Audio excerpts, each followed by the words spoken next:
Well, good morning, Rare Elvis Photos. If you happen to be watching this in the morning time, or good afternoon, or good evening, we are going to continue on our reading of the books of Elvis. Yesterday we had some episodes of Elvis and Kathy, and we had a reading, I believe, from Here to the Great Unknown. And today we're going to continue. The first video of the day is going to end up being the Lisa Marie Presley Riley Keough From Here to the Great Unknown, a memoir. We left off on page 22. So that's where we're going to pick up, page 20, 22, 23. And let's get started, okay? Make sure you share this video, like this video, hit all notifications.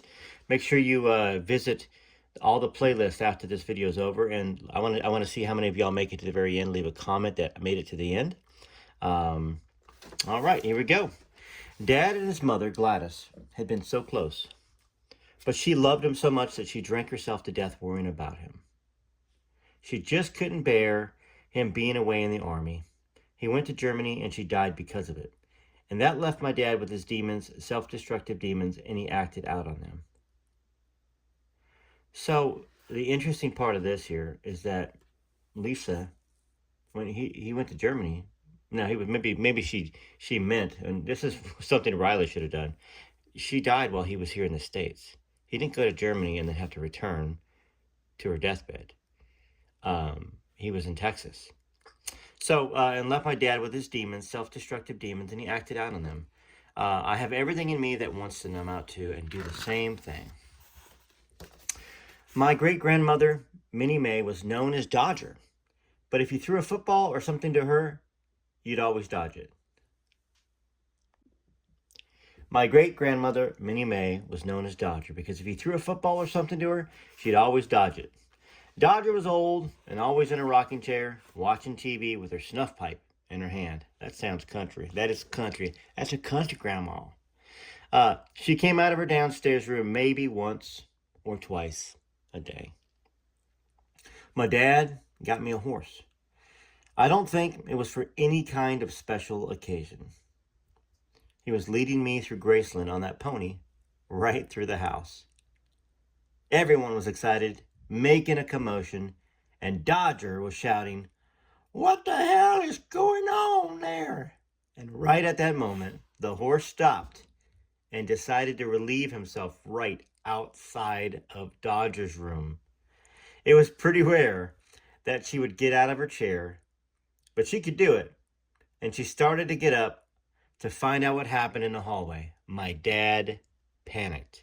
"Oh, we got to get out of here. Oh, my God," he said. "Clean up before she comes out." Then it was a mad rush to get the poop off the floor and the horse out of the house. As fast as he could, he guided me around to the front, made a circle, and we snuck out the back door before Dodger could find us. Dodger had a daughter, Delta May Biggs. My Aunt Delta. She took care of Dodger, but Delta was also a diabetic alcoholic, so she was a wild card. She had a horrible mouth and was very vocal about everything. She didn't have a lot of good things to say, but she was very funny. Aunt Delta was sort of put in charge of me for a little while, but she couldn't control me. As much as she could tell me what to do, I wouldn't listen. She'd just say, "Yeah, you little son of a," and she'd give up on me.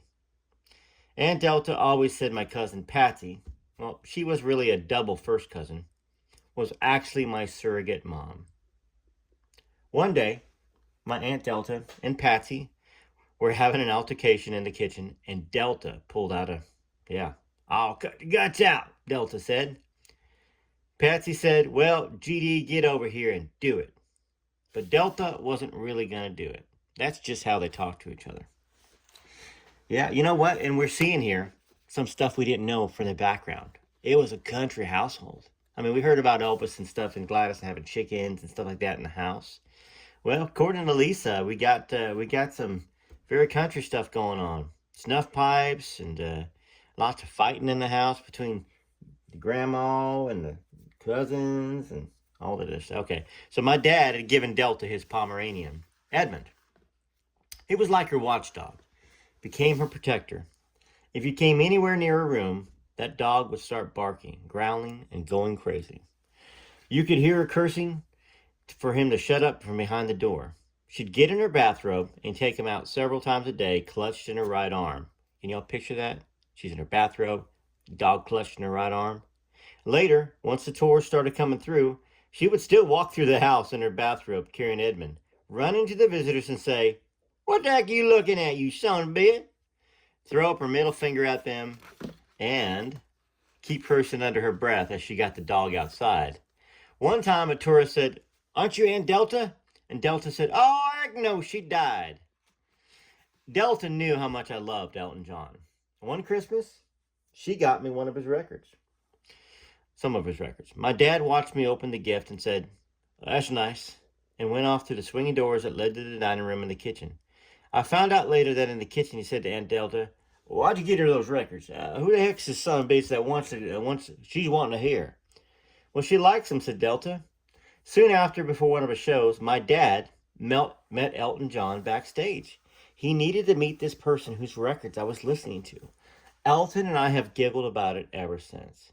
So this probably was 76 because listen to this real quick, and then we'll continue reading. This is Elton John talking about Elvis. Saw him in Washington, bless his heart, and I'm a huge Elvis fan. It was so sad because he turned into this big man with no eyes. It's sunken in the back of his head, and it was pathetic. And in the end, there are pictures of me when I look at them and think, oh my God, you turned into Elvis. You just shut your door and you gained weight and you did this and you did that and you didn't care how you were. And it's very easy to do that if you carried on. Really? I knew I had a problem, and the hardest thing for me was I thought I could solve everything myself. I can do this. I'm intelligent. Right. I'm wealthy. I'm rich. I'm successful. Why can't I do this? I can do this. I couldn't. And for 16 years I couldn't say I need help. Those 3 words which will save your life. I need help. And as soon as I said that. All right, so that was interesting. Obviously, he must have been in a very unhealthy state at that time when Elton saw him. I finally met Elton a year later, Lisa said, for my 9th birthday. My mother arranged for me to go to his house. He showed me his clothes, his books, his boots. He was very sweet, and we had tea. If there was an authority figure around, I tended to instinctively fight it and not want to be around that person. My grandfather, Vernon, was one of those. He would tell me I shouldn't stay up late, that I shouldn't eat cookies all day and night. I mean, he was right, but I didn't care. I didn't like anybody telling me what to do. When I was in Memphis, I would wake up at Graceland around 2 in the afternoon and get everybody riled up, ready to play. That's funny. So she kept her daddy's hours. She woke up at 2. Went to bed very, very, very, very late. So when I was in Memphis, I'd wake up at Graceland around 2 in the afternoon, get everybody riled up, ready to play. I had friends up there, living with my grandparents or cousins who lived in trailers in the back, like the Smiths. I wish Riley would have put the Smiths in there instead of just the cousins. I would ask for French fries or grits for breakfast, go get my golf cart, and off we went for the day. There were times where I would eat French fries for 3 days straight, or I wouldn't take a bath for 10 days. Eventually, my dad would wake up, and I'd get that call, and I'd go upstairs because he wanted to see me. I always loved that call.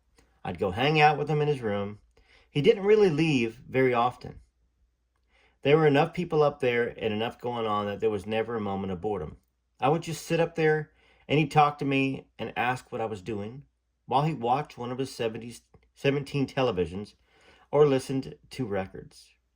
Sometimes he'd come down and take us out. He'd shut the theater down in town and take everybody to see a James Bond movie, The Pink Panther. My dad loved to have fun, and he loved everybody else to have fun with him, and he loved to laugh. He was very gregarious in that way. He didn't do it to have an entourage follow him. He was generous because he wanted everyone else to enjoy everything. He always had my back. I was friends with one of the neighborhood girls, and I spent the night at her house. As I was leaving the next morning, her next-door neighbor, an older woman who was watering her lawn in her bathrobe, knew who I was and started calling me names and bad-mouthing my dad, saying, "He thinks he's the king of everything." I'd never, ever heard anyone talk badly about him like that. And it affected me. When I got home, I told my dad what had happened, and he said, Where does she live? I told him, and he said, let's go. We drove up to her house, and he got out, walked up to her, fully decked out in one of his outfits. I saw them talk for a few minutes, and by the end, she had asked him to sign a record for her, and they took a smiling picture together. That's the kind of daddy he was. Grayson was really busy during the day, so that's when my dad would sleep. But at night, it was peaceful for him. People would leave him alone. In the evening, if the vinyl doors were open, I would hang out with him, but end up getting tired and put myself to bed. Nobody had to tell me. He wanted to hang out with me and have me around, so he wouldn't tell me to go to bed very often. But hanging out with him could be a double-edged sword because I also didn't want to stop whatever devious act I was committing. I had a friend. Well, his girlfriend Ginger Alden's niece, who was a bit of a troublemaker. She was older than me, maybe 11, and she had a motorbike. That's freedom, I thought. I want one. But I got the idea that my dad didn't want me on it. One day, when he was sleeping, Ginger's niece put me on the back of the bike. As we sped through a grassy area at Graceland, there was a laundry line across the lawn. Ginger's niece didn't see it, drove right through it. It got her around the neck and threw us both backwards. The bike fell on my calf and the muffler burned my leg really badly. So this is what we're talking. I've seen some brouhaha on Ginger's page because, I belong to all of these people that are associated to Elvis, their pages. And they're kind of talking about that, where Ginger is upset. She's very sad about how negatively Lisa portrayed her Ginger's niece. And perhaps Ginger, I'm not sure here. That night, I was trying to sneak by his room so I could put on long pants instead of shorts to hide the burn. I had almost made it by. I was one leg away from being in the clear, but he caught me. He called me in. What's that? He said. I couldn't lie to him. It's a burn. The bike fell on my leg. My dad was quiet and calm, but I could tell that he was so upset with me. Let me have your hand, he said, and he smacked it. I felt like my life was over. I had upset him because I had hurt myself. That's the last thing he ever wanted from me. It wasn't a control thing. He just didn't want me to get hurt doing stupid stuff. That's important to know the context there. I've never heard anything about Elvis being abusive to Lisa or even spanking her a bunch. That little slap on the hand, it wasn't a horrible thing. It was a sign, and he knew that it was going to affect Lisa. Because she was doing something that got her hurt, and he knew that she wasn't supposed to be on the back of a motorbike or riding a bike. So that's interesting. So I want to have some commentary and some comments about that. Let me know in the comments. I want everybody who's watching this video that can type a comment without the video being interrupted to tell me what you think about that. Do you applaud Elvis for doing that? Are you upset that he did that? And once again, we have a 9-year-old memory, which once again, these are core memories. She probably remembers it pretty well, because it's very important to her. I went to bed shortly after. In the middle of the night, I woke up to find him standing next to my bed. He was holding a puppet, a basset hound, making it mouth the words while he sang, "Wise men say," or "Take my hand, take my whole life too, for I can't help falling in love with you." When he was done singing, my dad hugged me and said he was sorry. You know that old saying, it hurts me more than it hurts you, or it's going to hurt me more than it hurts you. Only in cases where a parent has to correct a child for something that he feels could get them killed or seriously hurt. And it might be a quick spank on the bottom or slap on the hand. That's the truth. I don't spank my kids, but there's been, I would say, under 6 times, maybe 2-3 times in their lives where, like, one of my sons ran out, kind of broke away from the hand at Target parking lot and ran behind a car that was backing up. And Went out there, ran after them, pulled them back, and one spank on the bottom, just one slap. Nothing so hard that it's going to knock them off their feet or beat them or leave a welt or anything. Just to let them know it's this serious that you got to spank, and you don't get spanks. You don't get anything like that. So anyways, sorry, morning voice too. I probably didn't sing that very good. But you get the emotion. Elvis is singing "Cannot Fall in Love" to his little girl. All right, so she continues. Upstairs at Graceland is just as Elvis left it. No. I'm sorry. This is Riley. Riley says upstairs at Graceland is just as Elvis left it, so you can really feel his presence. Sometimes we would all sleep in his bed. My mom loved being in her dad's bed. It made her feel close to him, and we felt it too, that closeness. But because Elvis' bedroom isn't a part of the tour, and no visitors are allowed up there, if we woke up late and the tours had already started, we would be stuck in his room until late afternoon when the tour stopped. We'd have staff members bring food up there, usually McDonald's, and just hang out all day. Wouldn't that be something? So people are walking upstairs past the tourists, bringing bags of McDonald's upstairs, and they're thinking, what the heck? Who's upstairs? Obviously, they would know Lisa's up there, trapped in Elvis's bedroom. My grandmother's hairdryer was still up there, so we'd sit under it and pretend we were in a salon. Ugh, grandmother, huh? Prissy B. We had a little plaque on the wall up there, and that's ridiculous. Priscilla's hairdryer shouldn't be up there. Well, obviously it's not going to be Ginger's, but obviously it's not going to be Linda's, but Priscilla put her hairdryer up there, I guess, huh? Okay. Anyways, he had a little plaque on the wall up there with a poem that always broke my heart.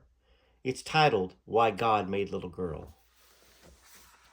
God made the world with its towering trees, majestic mountains and restless seas.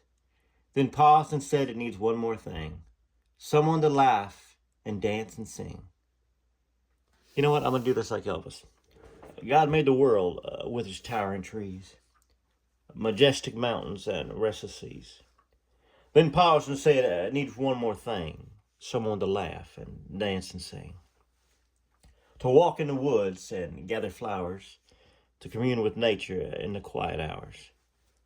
So God made little girls with laughing eyes and bouncing curls, with joyful hearts and infectious smiles, enchanting ways and feminine wiles. And when he completed the task he'd begun, he was pleased and proud of the job he'd done. For the world, when seen through a little girl's eyes, greatly resembles paradise. I feel closer to Elvis doing it like that, because when he was reading it, he probably heard it in his own voice. All right, so while we waited for the tours to finish, my mom loved to go through her dad's books to understand him better. He was clearly searching for a deeper comprehension of the world. Most of the books were spiritual or self-help titles, things like Understanding Who You Are and Sacred Science Numbers and How to Be Happy. Then there was also Kahlil Gibran's The Prophet, even Ram Dass's Be Here Now, really human things. There were also lots of Bibles. Elvis would underline phrases and write things like amen next to them. When you saw the underlines and a spiritual searching, you got a sense of the fundamentally broken feeling he shared with my mom. He was searching to fix himself, searching for a deeper meaning, something she would then search for in her own life too. So often we'd sit up there and my mom would go line by line, really reading into everything he had underlined, showing us grasping at straws. Then security would knock on the door and bring us sausage and biscuits, and we'd eat them. You can still feel him in that room. His spirit is imprinted there. I have a vague memory of this one conversation we had in that room about a passage that Elvis had underlined. I started to call someone to help me remember it, but realized there's no one left to call. That's where we're going to leave it for today. I might even read another section later today, but gosh, that's a great section of the book to help understand Lisa more, to help understand Elvis more. And thought-provoking, emotional. You know, Riley, for the most part, there's a couple things maybe I think that she could have edited a little bit better, or the editor. But gosh, what a great job she's done, in my opinion. You know, so let me know what you think in the comments. Hope you enjoyed it. Hope you made it through the end. I didn't make this video as long. I know some of y'all have watched 35 minutes of readings and stuff, and you probably are glad to do that. If you want me to read longer, because you're making it to the end, let me know, and I'll read a little longer section next time. All right, this is Rare Elvis Photos, TCB TLC. Make sure you leave a comment, all that good stuff that I always say. Hit all notifications, because only about 3% of you have all notifications on. That way you get notified when there's a new reading, or a new video on Elvis. All right, till next time, let's do it. Rare Elvis Photos.